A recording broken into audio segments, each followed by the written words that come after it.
ಮೊದಲನೇ ಆರ್ಡ್ರ್ ಬಿತ್ತು ನೋಡೋಣ. ಇಲ್ಲಿ ನೋಡಿದ್ರೆ L1 ಅಂತಿದೆ, ಅಲ್ಲಿ ನೋಡಿದ್ರೆ ಲಿಫ್ಟ್ ಹತ್ರ ನೋಡಿದ್ರೆ B1 ಅಂತಿದೆ. ನೋಡಿ ಎಂಟ್ರೆನ್ಸಲ್ಲೇ ಹೆಂಗಿದೆ ಅಂತ. ಮಿಲ್ಟ್ರಿ ಹೋಟ್ಲಲ್ಲಿ ಫುಡ್ ಆರ್ಡ್ರ್ ಮಾಡಿದ್ದಾರೆ, ಬೇರೆ ಹುಳ ಇದ್ದಂಗಲ್ಲಿ, ಆದರೂ ಟೇಸ್ಟಿಯಾಗಿತ್ತು. ದೇವ್ರ ದರ್ಶನ ಮಾಡಿ ಇವತ್ತಿಂದ 6-7 ತಿಂಗಳೇನೋ ಆಯಿತು ಸ್ನೇಹಿತರೆ ಡೆಲಿವರಿ ಜಾಬ್ ಮಾಡಿ. ತಿರ್ಗಿ ಅದನ್ನೇ ಸ್ಟಾರ್ಟ್ ಮಾಡ್ತಾಯಿದ್ದೀನಿ. ಅದು ಬೇಕಾಗಿರೋದು ಒಂದು ಹೆಲ್ಮೆಟ್ಟು, ಬ್ಯಾಗು, ಅದ್ರ ಜೊತೆಗೆ ಮೊಬೈಲು, ಅದ್ರ ಜೊತೆಗೆ ಪವರ್ ಬ್ಯಾಂಕು, ಯಾಕಂದರೆ ಅಲ್ಲೆಲ್ಲ ಚಾರ್ಜಿಂಗ್ ಹಾಕೋಕ್ಕಾಗಲ್ಲ. ಅದಕ್ಕೆ ಇದ್ರ ಜೊತೆಗೆ ಒಂದು ಗಾಡಿ ಬೇಕು. ಇಷ್ಟಿದ್ದರೆ ಒಂದು ಡೆಲಿವರಿ ಜಾಬ್ ಮಾಡ್ಬೋದು. ಮತ್ತು ಇದಕ್ಕೆ ಬಂದಿದ್ದೀನಿ, ನೋಡೋಣ ಅದೇನಾಗುತ್ತೋ, ಎಷ್ಟು ದುಡಿಬೋದು ಅಂತ. ಮೊದಲನೇ ಆರ್ಡ್ರ್ ಬಿತ್ತು ನೋಡೋಣ. ಇದು ಎಲ್ಲಿ ಹಾಕೋಣೋ ಗೊತ್ತಿಲ್ಲ, ಪಿಕಪ್ ಮಾಡಿದ್ಮೇಲೆ ಗೊತ್ತಾಗುತ್ತೆ ಎಷ್ಟು ದೂರ ಆಗುತ್ತೋ ಏನು ಅಂತ. ಆ್ಯಪಲ್ಲಿ ತುಂಬ ಚೇಂಜಸ್ ಆಗಿಬಿಟ್ಟಿದೆ. 6 ತಿಂಗಳು ಗ್ಯಾಪ್ ಆಯ್ತಲ್ವ, ಅದಕ್ಕೋಸ್ಕರ. ಇದು ಅಮ್ಮನ ಕೈ ತುತ್ತು ಈ ರೆಸ್ಟೋರೆಂಟು. ಪಿಕಪ್ ಆಯಿತು, ಪಿಕಪ್ ಮಾಡ್ಕೊಂಡಿದ್ದೀನಿ. ಫುಲ್ಲು ಕನ್ಫ್ಯೂಸ್ ಇಲ್ಲಿ ನೋಡಿದ್ರೆ L1 ಅಂತಿದೆ, ಅಲ್ಲಿ ನೋಡಿದ್ರೆ ಲಿಫ್ಟ್ ಹತ್ರ ನೋಡಿದ್ರೆ B1 ಅಂತಿದೆ. ಅಲ್ಲಿ ಪ್ಲಾಟ್ ನಂಬರೇ ಇಲ್ಲ. ಅಲ್ಲಿ ಫುಲ್ ಕನ್ಫ್ಯೂಸು. ತಿರ್ಗಾ ಸೆಕ್ಯೂರಿಟಿಗೂ ಕೇಳಿಕೊಂಡು ತಿರ್ಗಾ ಲಿಫ್ಟ್ ಹತ್ರ ಬಂದೆ.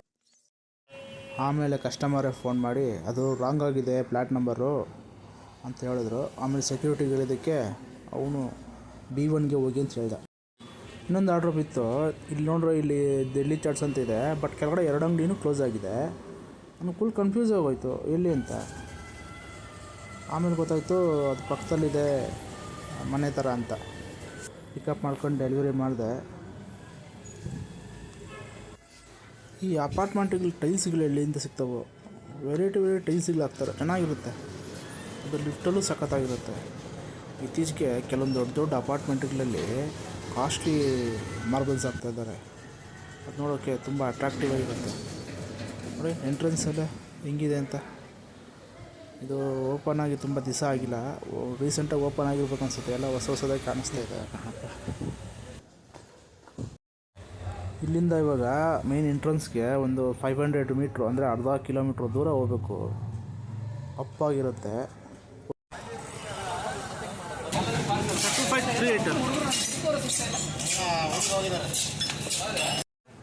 ನನಗೆ ರೆಸ್ಟೋರೆಂಟ್ ಹೆಸರು ತುಂಬ ಇಷ್ಟ ಆಯಿತು, ಪಂಚಾಮೃತ ಕೆಫೆ ಅಂತ.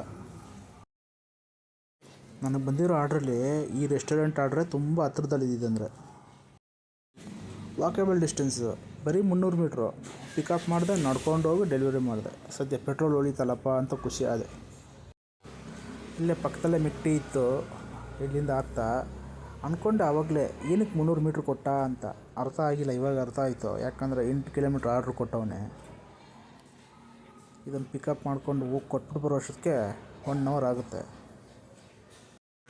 ನಾನು ಸುಮಾರು ದಿವಸದಿಂದ ಡೆಲಿವರಿ ಜಾಬೇ ಮಾಡ್ತಾಯಿರೋದು. ಇದು ಮಾಡ್ಬೇಕಾದ್ರೆ ಸುಮಾರು ಒಂದು 2 ವರ್ಷದ ಹಿಂದೆ PGಲಿ ಸ್ವಲ್ಪ ಜನ ಪರಿಚಯ ಆದರು. ಅಂದರೆ ರೆಗ್ಯುಲರ್ ಕಸ್ಟಮರ್ ಇದ್ದಾರಲ್ಲ ಅವರು ಎಲ್ಲ ಜೆಂಟ್ಸೇ, ಲೇಡೀಸ್ ಇಲ್ಲ. ಅವ್ರೇನೆಂದರೆ ಮಧ್ಯಾಹ್ನ ಮತ್ತು ಸಾಯಂಕಾಲದ ಹೊತ್ತು ರೆಗ್ಯುಲರ್ ಊಟ ಕೊಡ್ತೀರಾ ಅಂತ ಕೇಳಿದ್ರು. ನಾನು ಓಕೆ ಅಂದೆ. ಮತ್ತು ಒಂದು ಚಾರ್ಜು ಫಿಕ್ಸ್ ಮಾಡ್ಕೊಂಡು ₹50 ಅಂತ. ಅವರು ಅದಕ್ಕೂ ಓಕೆ ಅಂದರು.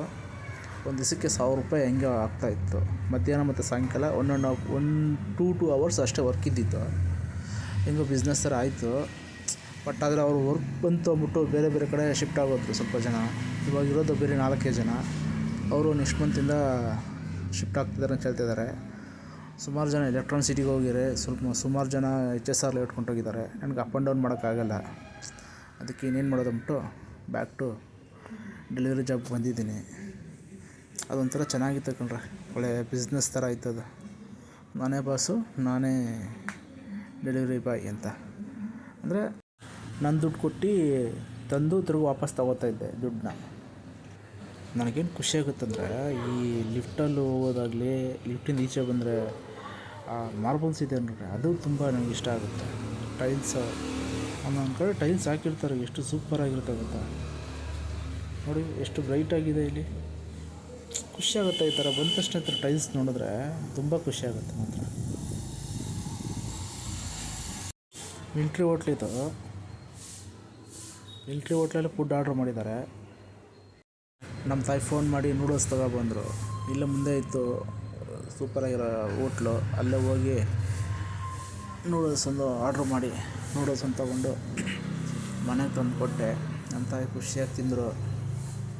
ಇದ್ರಲ್ಲಿ ಏನಂದರೆ ನೋಡಿದ್ರೆ ಒಳ್ಳೆ ಎರೆಹುಳ ಇದ್ದಂಗೆ ಆದರೂ ಟೇಸ್ಟಿಯಾಗಿತ್ತು. ಅಂಗಾಳ ಪರಮೇಶ್ವರಿ ತಾಯಿನ ಯಾರೋ ಕರೆಸಿದ್ದಾರೆ ಅನಿಸುತ್ತೆ. ಇಲ್ಲ ಇವರು ಯಾವಾಗೂ ಕರೆಸ್ತಾ ಇರ್ತಾರೆ, ವರ್ಷ ಕರೆಸ್ತಾ ಇರ್ತಾರೆ. ನಾನು ಇವ್ರು ನೋಡ್ತಿರೋದು 2ನೇ ಸಲ. ಮೋಸ್ಟ್ಲಿ ಮನೇಲೇನೋ ಪೂಜೆ ಮಾಡಿಸ್ತಾರೇನೋ ಕರೆಸಿದ್ದಾರೆ. ಅಲ್ಲೆಲ್ಲ ಗಾಡಿ ಬರ್ತಾಯಿದ್ದೇನೋ, ಟ್ರಾಫಿಕ್ ಅಂದರೆ ಗಾಡಿ ಅಡ್ಡ ಐತೇನೋ, ಅದಕ್ಕೆ ನೋಡ್ಕೋತಾರಲ್ಲಿ. ಬಂತು ಗಾಡಿ, ಅದಕ್ಕೆ ಬಂತು ನೋಡಿ. ಅಯ್ಯಯ್ಯೋ ಏನು ರೀ ಇದು ಹಸು, ಪ್ಲಾಸ್ಟಿಕ್ ಹಸು ಐತೆ. ಕಾಲ ಬದಲಾಗೋಯ್ತು, ಕಲಿಯುಗ ಥರ ಹಸು ಹಾಕ್ಬಿಟ್ರೆ ಎಷ್ಟೊತ್ತು ಬೇಕಾದ್ರೂ ಬಿಸಿಲಲ್ಲಿ ನಿಲ್ಲಿಸ್ಬೋದು. ಇದಕ್ಕೇನು ಮೇವು ಹಾಕ್ಬೇಕಾ ಇಲ್ಲ ಮೈ ತೊಳಿಬೇಕಾ? ಏನೂ ಮಾಡೋಂಗಿಲ್ಲ. ಒಟ್ಟಿನಲ್ಲಿ ದೇವ್ರ ಮೆರವಣಿಗೆ ಆಗ್ಬೇಕಷ್ಟೇ. ಹಸುದು ಸಿಂಬಲ್ ಇದೆಯಾ ಅಷ್ಟೇ, ಮುಗೀತು. ಟರ್ನಿಂಗ್ ಕಷ್ಟ ಇಲ್ಲಿ, ಆದರೂ ತಂದವ್ರೆ. ಒಬ್ಬ ಡ್ರೈವರ್ ಕಷ್ಟ ಆಗುತ್ತೆ ಇಲ್ಲಿ ಪ್ರತಿಯೊಂದು ಲಾಂಗ್ ಡ್ರೈವ್ ಮಾಡ್ಬೇಕಾದ್ರೂ, ಅಂದರೆ ಲಾಂಗ್ ಅಂದರೆ ಒಂದು ಟಿನೋ ಯಾವುದೋ ಒಂದು ಟರ್ನಿಂಗ್ ಮಾಡ್ಬೇಕಾದ್ರೆ ಕಷ್ಟ ಆಗುತ್ತೆ ಈ ಜಾಗದಲ್ಲಿ. ಹೆಂಗೋ ಮಾಡ್ಕೊಂಡು ಹೋಗ್ತಾ ಇದ್ದಾರೆ ನಿಧಾನಕ್ಕೆ. ಹೋಗಲಿ ಸ್ನೇಹಿತರೆ, ನನ್ನ ವಿಡಿಯೋ ನೋಡ್ತಾ ಇದ್ದೀರಾ, ಲೈಕ್ ಮಾಡಿ, ಶೇರ್ ಮಾಡಿ, ಸಬ್ಸ್ಕ್ರೈಬ್ ಮಾಡಿ. ಮುಂದೆ ಬರೋ ವಿಡಿಯೋ ಅಪ್ಗ್ರೇಡ್ ಆಗಿ ಮಾಡ್ತಾಯಿರ್ತೀನಿ. ಥ್ಯಾಂಕ್ ಯು ಸ್ನೇಹಿತರೆ.